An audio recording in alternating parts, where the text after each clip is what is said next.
But first tonight, despite the release of more than 60 hostages, the harrowing wait goes on for many families awaiting news of their loved ones.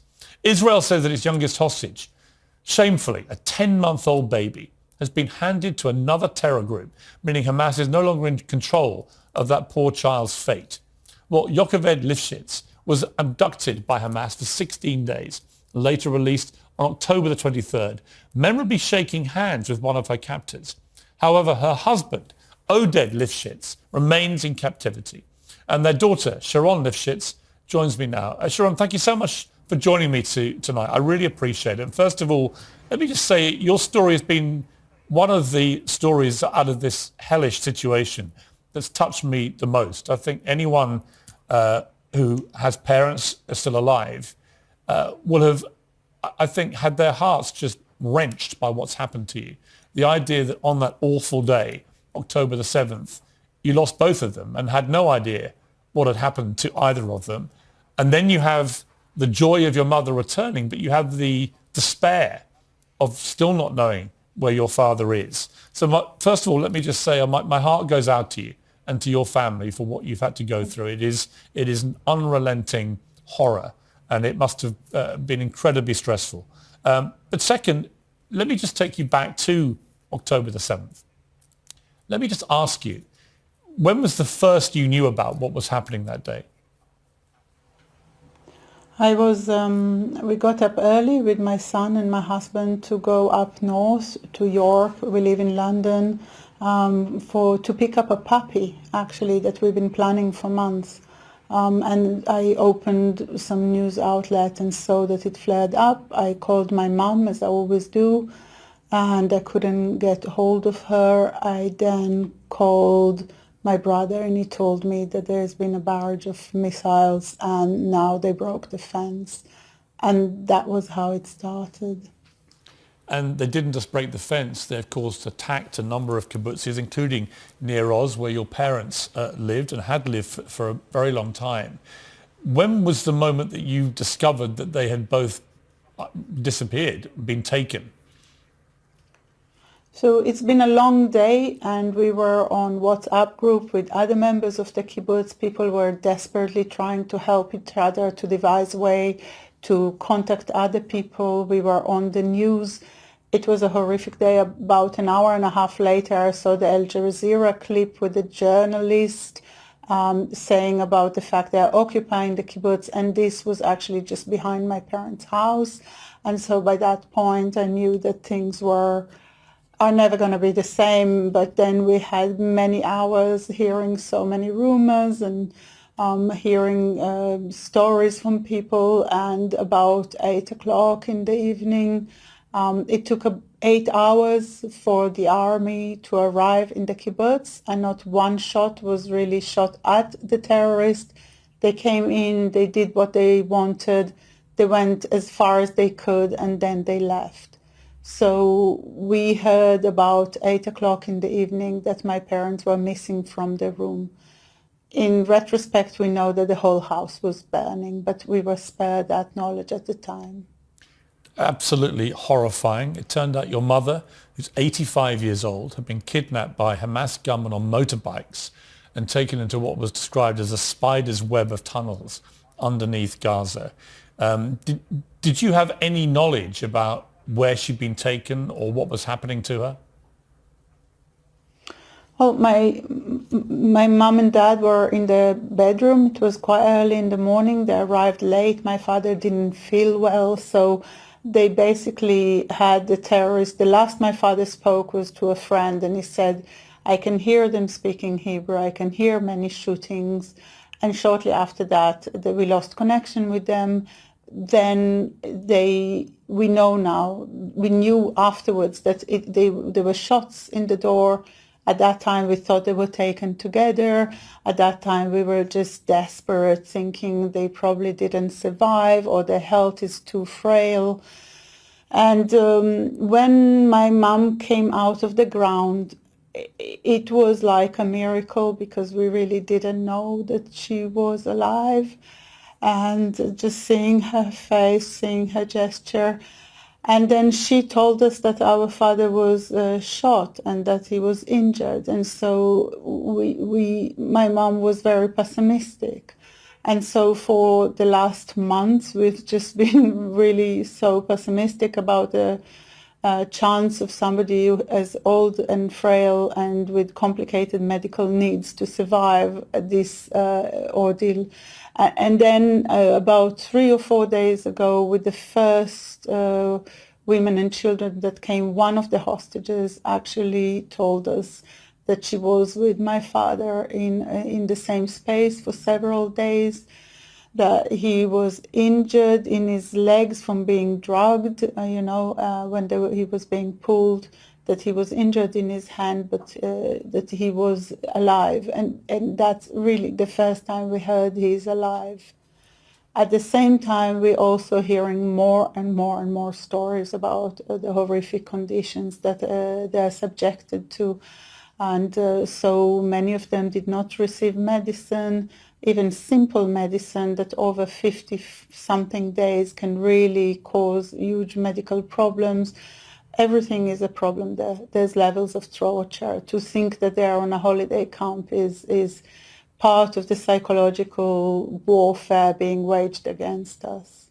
It's mind-blowing to me what you're having to endure here, along with all the relatives, of course, of all these hostages, because the people that were taken were in the main either elderly or they were children, babies in some cases. It's beyond horrific.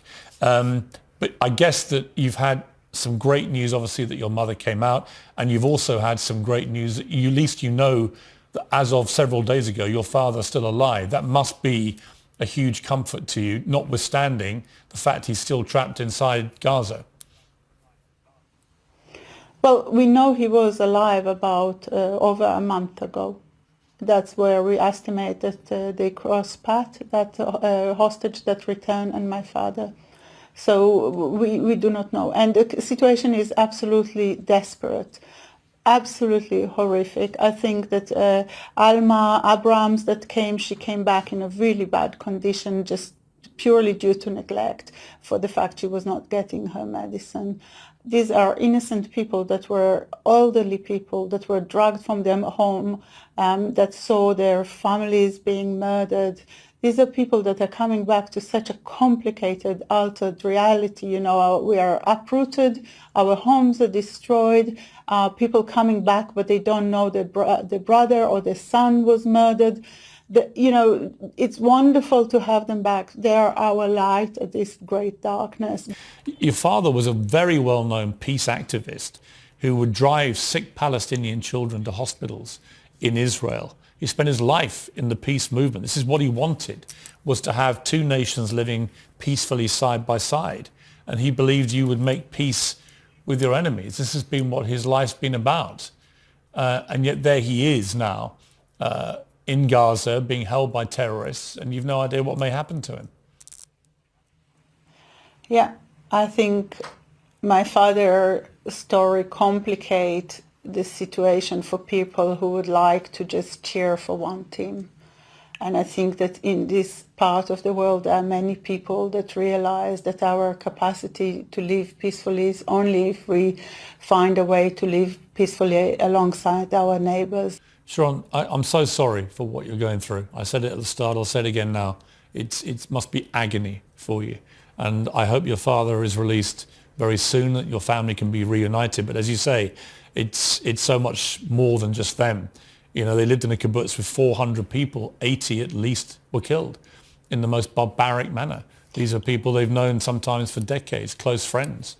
And the horror of that, well, I'm sure will live with all of them, the ones who survived for a very long time. Yeah, it's amazing how when your life is kind of torn apart so much, you realize the kind of fabric and what it is made of, and how the love that we share, the way you overcome petty fights you used to have over little things. And in a way, in all this darkness, it's these people, some of them, I lived in London for 30 years. I went really far, and I see people I haven't seen for 20 years, and there's a bond and destiny has brought us back together, and I think that that's something that really carries us through it, the feeling that we are part of this extended community, even if we're very far away. And I think also, people have shown great generosity and kindness towards us. And in a way, that also makes me feel that, that we will have to find a way forward to this, that the legacy of these events, and we are learning every day new things. We are learning about rape, and we are learning about beheading, and we are learning there's thousands of stories, and the ordinary stories are just things that would have, been covered in the news for weeks for one of them, and there's thousands and thousands of these stories. The scale of it is overwhelming. There were 240 hostages. We are now down to 166. Many of them are, connected to other hostages, to people that were murdered. My heart is with all of them, with the fathers who are there. So there's children who came back to find that their parents were murdered. There's children who came back knowing that their father is still there and they don't know when they will see him. There's such a huge level of trauma. There's such a complicated situation that unfolds here. Sometimes it makes you feel really so desperate, and yet, I know, because I'm a parent myself, that we have to come out of it and let it be the catalyst for more than just more war. Sharone, this is a difficult question, but I'm curious what you feel about this. As obviously Israel's response has been militarily overwhelming in Gaza, a lot of destruction, many homes wiped away, tens of thousands now of Palestinians have been killed, including thousands of children, obviously had nothing to do with any of this. What do you feel about the Israeli response? As a human being, I find the loss of life, and I spend quite a lot of my time reading about it and trying to educate myself about it. I find this loss of life horrific. I also find that there was a very frail coexistence that was shattered on the 7th of October. And it's very hard to understand, to me at this moment, what is a good response and what isn't. I think that we are dealing with a horrific terrorist organization that is worse than ISIS, it's worse than Hamas, than Boko Haram. And so it's very easy to just say, don't do anything. But I don't know, then what do you suggest? One thing I know for sure is that it cannot possibly be that the people who have, come to us and raped and slaughtered and murdered us and trained for it and premeditated every element of it, I cannot believe that these people come back home and are kind to their own people. So I think that the Palestinian people deserve better than Hamas too. And I think that is something I'm sure about it. I'm not a military strategist, and I'm running on the pitch like hell, trying to save my loved ones. So it's not the best moment for me to kind of think about what is the best strategy for it. I lament tremendously the loss of life. I believe still that we will have to make peace with our enemy one way or another. I believe that my people have endured such a horrific trauma that we cannot contain it. We cannot contain it. We cannot contain the mass rapes. We cannot contain the killing of babies, the tearing out of babies out of their mothers. We cannot contain it. So at this point, it's really hard for me to tell you what will be a good strategy. Yes. I don't know. I know what I want. I want nobody to suffer from this ever. Yes, I completely agree with you.